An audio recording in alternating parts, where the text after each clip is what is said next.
और आपको दिखाऊं कि ईरान पर अमेरिकी हमले का एक वीडियो सामने आ रहा है। इस वीडियो में ईरान के मिनाब इलाके के एक स्कूल पर अमेरिकी मिसाइल गिरती हुई दिख रही है। आपको बता दें कि इस हमले में 170 से ज्यादा स्कूली बच्चों की मौत हो गई थी। अब यह हमला युद्ध शुरू होने के फौरन बाद हुआ था। अब उसकी वीडियो फुटेज सामने आ गई है जो आपकी स्क्रीन पर है। ईरान पर अमेरिका ने हमला किया था और देखिए वीडियो में ईरान के मिनाब इलाके के एक स्कूल पर अमेरिकी मिसाइल गिरती हुई साफ नजर आती है। इसी हमले में 170 से ज्यादा स्कूली बच्चों की मौत हुई थी।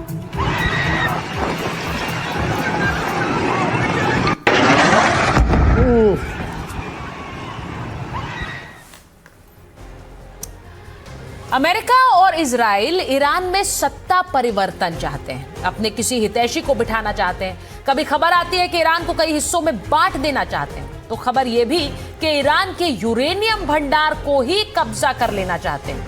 अमेरिका और इसके लिए अमेरिकन स्पेशल फोर्सेस भेजने पर भी विचार हो रहा है।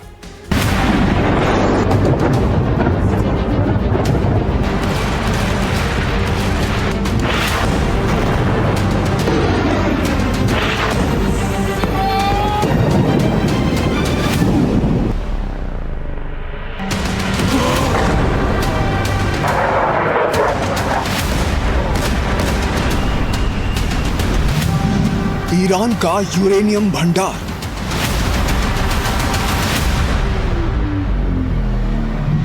अमेरिका इजराइल का बड़ा प्लान।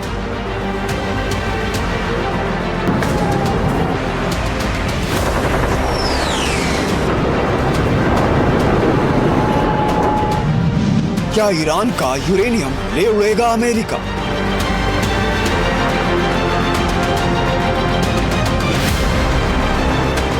खबरों की माने तो अमेरिका एक बहुत बड़ी प्लानिंग कर रहा है।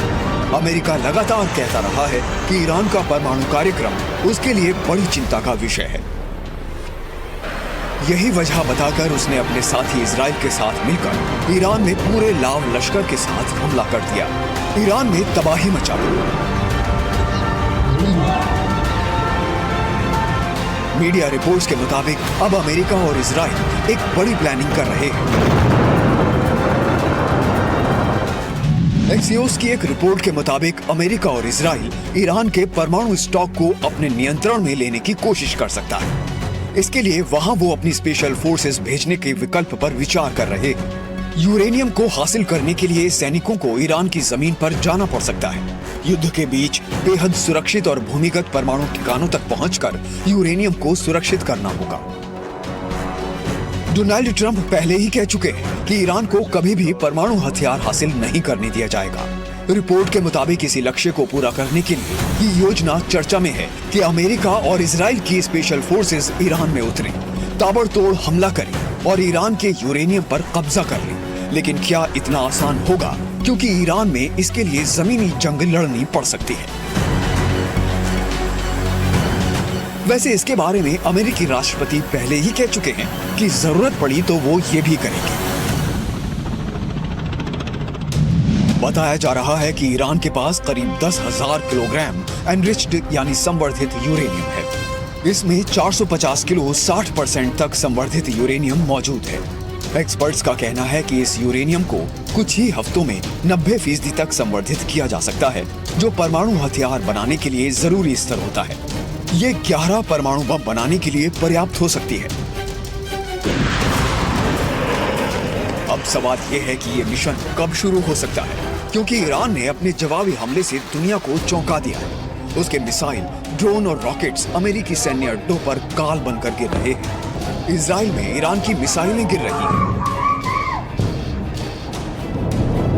इजराइल के आयरन डोम और अमेरिका के पैट्रियट और थार्ड मिसाइल सिस्टम भी सारी ईरानी मिसाइलों को रोकने में सफल नहीं हो पा रहे हैं।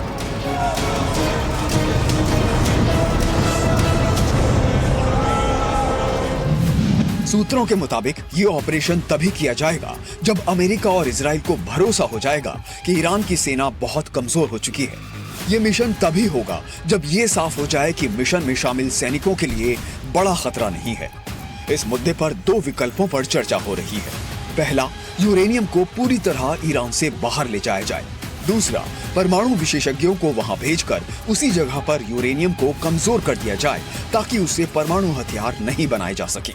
इस मिशन में वैज्ञानिकों के साथ अंतर्राष्ट्रीय परमाणु ऊर्जा एजेंसी IAEA के एक्सपर्ट्स भी शामिल हो सकते हैं।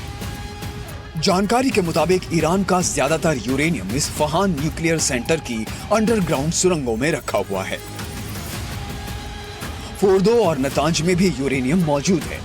सवाल यह है कि अमेरिका और इजराइल कब और कैसे शुरू करते हैं। Bureau report, NDTV India.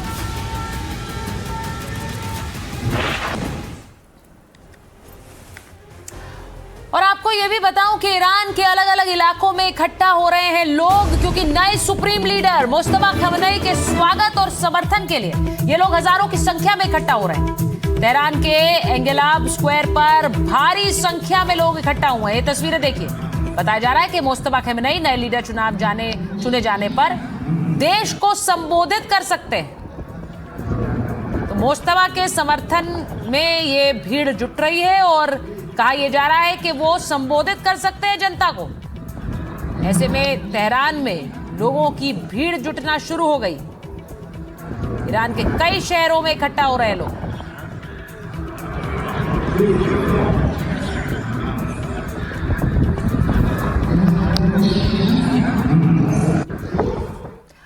और इस युद्ध के बीच हमले का एक और नया वीडियो सामने आया है। वीडियो में इजराइल के यहूदा इलाके में ईरानी मिसाइल का मलबा करता दिख रहा है। इस हमले में 2 लोगों की मौत हुई जबकि एक शख्स गंभीर रूप से घायल हो गया है।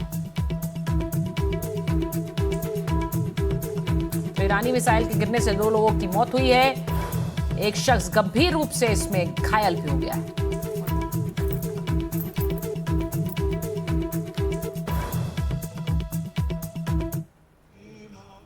ईरान पर अमेरिका और इजराइल के बेतहाशा हमले जारी हैं। इस बीच परमाणु खतरे का भी डर बढ़ता जा रहा है, क्योंकि ईरान के पास परमाणु हथियार भले ही ना हो, लेकिन अमेरिका और इजराइल कहते आए हैं कि ईरान का परमाणु कार्यक्रम उनके लिए खतरा है। पिछले कुछ दिनों में ईरान के उन शहरों पर भी हमले हुए हैं जहां ईरान की महत्वपूर्ण न्यूक्लियर साइट्स हैं।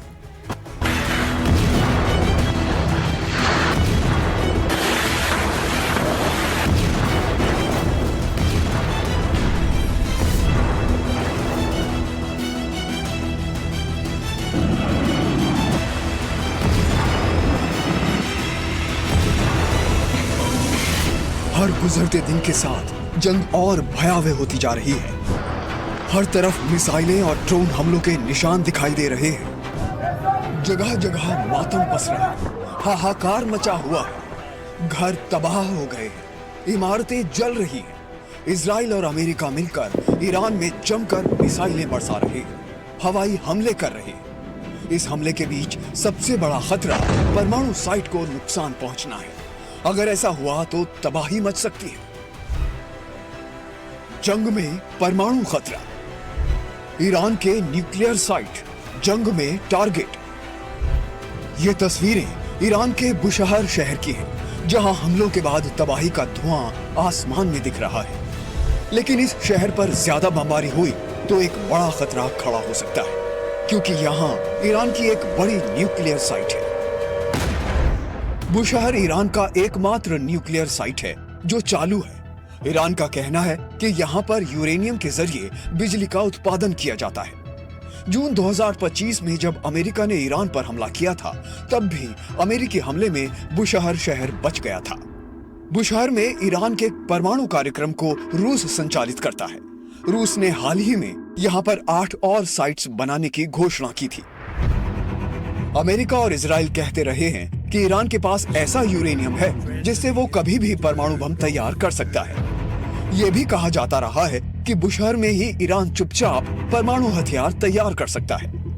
लेकिन ईरान ने हमेशा इस बात का खंडन किया है कि वो कोई परमाणु बम बना रहा है। जंग के दौरान अमेरिका ने इस्फहान और नतांज शहरों को भी निशाना बनाया है। इन दोनों ही शहरों में ईरान के न्यूक्लियर साइट्स हैं। वेंटोर की सैटेलाइट तस्वीरों में नतांज परमाणु केंद्र पर हमले के निशान देखे गए थे। अंतर्राष्ट्रीय परमाणु ऊर्जा एजेंसी यानी IAEA ने ईरान के नतांज साइट में हुए नुकसान की पुष्टि भी की थी। हालांकि ये संयंत्र अंडरग्राउंड है और राहत की बात यह है कि इस घटना से किसी भी प्रकार के रेडिएशन की आशंका नहीं है। लेकिन सवाल ये कि जिस तरह से हमले हो रहे हैं, कहीं कोई बड़ा खतरा तो नहीं पैदा हो जाएगा। Bureau report, NDTV India.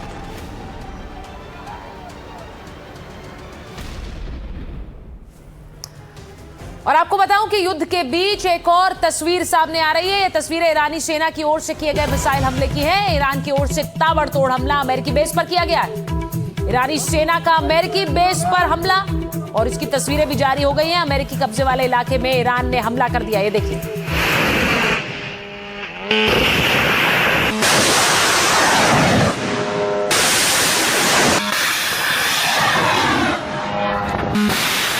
ईरानी सेना ये हम जारी कर रही है तस्वीरें, जिसमें अमेरिकी कब्जे वाले इलाके में हमले के लिए ईरान किस तरह से मिसाइल दाग रहा है।